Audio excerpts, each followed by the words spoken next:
सवर्ण समाज और करणी सेना ने यूजीसी कानून के खिलाफ शांतिपूर्ण मार्च किया। मथुरा 2 फरवरी 2026 को क्षत्रिय करणी सेना व सवर्ण समाज द्वारा गोवर्धन चौराहे से एसडीएम कार्यालय तक प्रस्तावित शांतिपूर्ण पैदल मार्च को प्रशासन ने कथित तौर पर बिना ठोस कारण रोक दिया। आरोप है कि अस्पताल और एम्बुलेंस का हवाला देकर विशेष रूप से महिलाओं को आगे बढ़ने से रोका गया, जिसे प्रदर्शनकारी पक्षपातपूर्ण कार्रवाई बता रहे हैं। हालात बिगड़ने से बचाने के लिए कृष्णानगर चौराहे पर ही ज्ञापन सौंपा गया। यह आंदोलन यूजीसी के कथित जनविरोधी फैसलों, SC/ST एक्ट के कथित दुरुपयोग और EWS वर्ग के साथ कथित अन्याय के विरोध में था।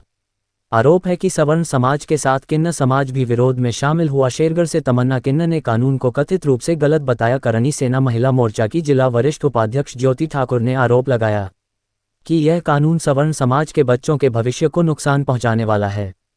प्रदर्शनकारियों ने चेतावनी दी है कि मांगें नहीं मानी गईं तो आंदोलन और तेज किया जाएगा। नहीं चलेगी, नहीं चलेगी।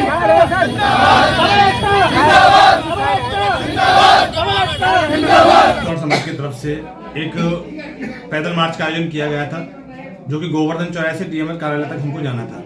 लेकिन प्रशासन को सख्ती की वजह से, या फिर समझिए प्रशासन के जो विचारधारा थे उसको समझते हुए हम लोगों ने क्या किया, एसडीएम जी साहब हमारे पास कृष्णानगर पर आ गए और उन्होंने वहीं पर हमको रोक लिया। प्रशासन जिस तरह से रोका तो हमने ज्ञापन उन्हीं को वहीं दे दिया। हमारा प्रण था कि हम डीएम कार्यालय तक जाएंगे, लेकिन किन्हीं कारणों से पुलिस प्रशासन चाह रहा था कि आगे भी कुछ समस्या है, जैसे कि हॉस्पिटल से आगे ज्यादा है और एम्बुलेंस वगैरह भी है। कुछ सामाजिक चीजों को हमने देखते हुए हमने कहा ज्ञापन हम आपको कृष्णानगर चौराहे पे दे देते हैं। यूजीसी के विरोध में, जिस तरीके से पूरे देश में यूजीसी चल रहा है, यूजीसी के विरोध में और SC/ST जिससे कि स्वर्ण समाज को SC/ST में झूठे केसों में फंसाया जाता है, उसको लेकर भी और EWS सरलीकरण को लेकर के तीनों चीजों को मिक्स करके हमने आज एक आंदोलन किया था, जिसमें हमने ज्ञापन SDM साहब को सौंप दिया है और आगाह किया है अगर इन चीजों पर विचार नहीं किया गया तो स्वर्ण समाज घर नहीं बैठेगा।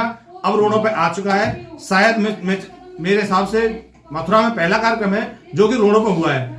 अभी तो छोटा हुआ है कि गोवर्धन चौराहे से कृष्णानगर तक अगर ये इस तरीके से हमारे SC/ST पे और यूजीसी वापस दे दिया और EWS में सरलीकरण नहीं किया तो स्वर्ण समाज गोवर्धन चौराहे से संसद तक या फिर डीएम कार्यालय तक जाने के लिए तैयार है, रोडों पर आने के लिए तैयार है। किसी को भी हल्के में ना ले, तिलक तराजू और तलवार इनको हल्के में ना ले सरकार।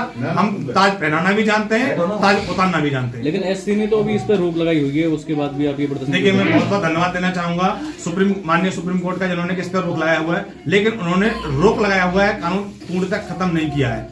आपने देखा होगा कुछ दिन पहले 2018 में SC ने ही एक अध्यादेश जारी किया था, जिसमें कि SC/ST में जिस तरीके से बिना जानकारी के गिरफ्तारी हो रही थी, उसी को रोकने के लिए कि पहले जानकारी की जाए उसके बाद गिरफ्तारी की जाए। तो इन्होंने क्या किया, सरकार ने क्या किया, संसद में लाकर के विधेयक पास किया और उसको SC/ST को और मजबूत कर दिया। तो हमको डर है कहीं ऐसा ना हो कि जिस तरीके से SC/ST के साथ किया इस तरीके से ये यूजीसी के साथ भी करें। तो जब तक यूजीसी पूर्णतः वापस नहीं होगा आंदोलन जारी रहेंगे। स्वर्ण समाज घर में नहीं बैठेगा, रोडों पर आ चुका है और रोडों पर जिस तरीके से पूर्ण कार्रवाई नहीं होगी तब तक रोडों पर ही रहेगा। जिस तरीके से आपने जिक्र किया था गोवर्धन चौराहे से लेकर जिला कलेक्टर तक आप ज्ञापन देंगे, करणी सेना के बंधु जितने भी छोटे संगठन है, लेकिन प्रशासन का बीच में आकर के ज्ञापन को अपने हाथ में लेना तो क्या कुछ मायने रखता है अपने दिल में? देखिए, ये तो हमारा एक संदेश था कि जिसको हमारा ज्ञापन का तो एक बहाना था, हमको स्वर्ण समाज को, स्वयं को जगाना था। तो हमारा संदेश था, जहां तक चला गया बहुत अच्छा है और पहला कार्यक्रम है संगठनों का और रोडों पर पहली बार आया है स्वर्ण समाज, तो देखते हुए बहुत अच्छा लगा और सभी जितने भाई स्वर्ण समाज ने हमारे साथ दिया उन सबका बहुत बहुत धन्यवाद। स्वर्ण समाज के जो नेताएं हैं उनका भी इसमें हस्तक्षेप पूरा रहा है, उनको आप क्या कहना चाहेंगे और बार कैसा प्रभाव आपका रहेगा? देखिए, स्वर्ण समाज के जो नेता हैं, मैं उन सब नेताओं से एक ही चीज कहना चाहता हूं, जिस तरीके से आप पहले भी मैंने कहा है आप चैनल में कि तिलक तराजू और तलवार इनको हल्के में ना ले सरकार। स्वर्ण समाज के नेता हैं, आप समझ लें, आप भी स्वर्ण समाज से आते हैं। अभी कुछ ही समय बचा है, आपको फिर जनता के बीच जाना है, उसी स्वर्ण समाज के बीच में जाना है जिसको कि आप नकारा समझ रहे हैं। ये नकारा नहीं है, ये आपको सर ताज बना के रखने वाले हैं। ये ताज पर बैठाना भी जानते हैं और ताज से नीचे उतारना भी जानते हैं। क्या लगता है 2027 में इस पर कोई सरकार में फर्क पड़ेगा? यूजीसी में बहुत बड़ा फर्क पड़ने वाला है।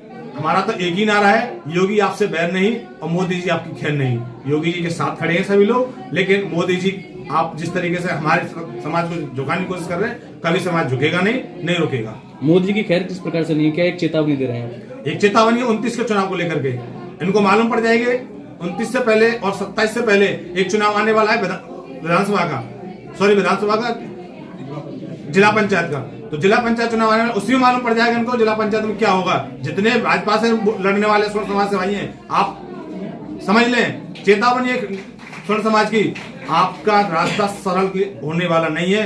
आपकी सरकार ने और आपके नेताओं ने आपके लिए कांटे बो दिए हैं, वो आप चुन लीजिए, या तो समाज के साथ खड़े हो जाइए, नहीं तो आने वाले समय आपका सरल नहीं है। देखिए चलते चलते जैसे यूजीसी को लेकर जिस तरीके से विरोध के दौरान हर तरफ है, यूजीसी के नए नियम लागू करने की कोशिश की जा रही है, क्या कुछ उसमें खामियां हैं? साधारण शब्दों में अगर दर्शकों को बता सकें तो बताइए। देखिए, सबसे बड़ी खामियां तो एक ही है कि जिस तरीके से उन्होंने टीम बनाई है, उसमें स्वर्ण समाज को दूर रखा है, केवल ओबीसी समाज और एससी समाज में। दूसरी सबसे बड़ी खामी है कि उसमें कोई भी उसके दुरुपयोग का रोकने का कोई उपाय नहीं है।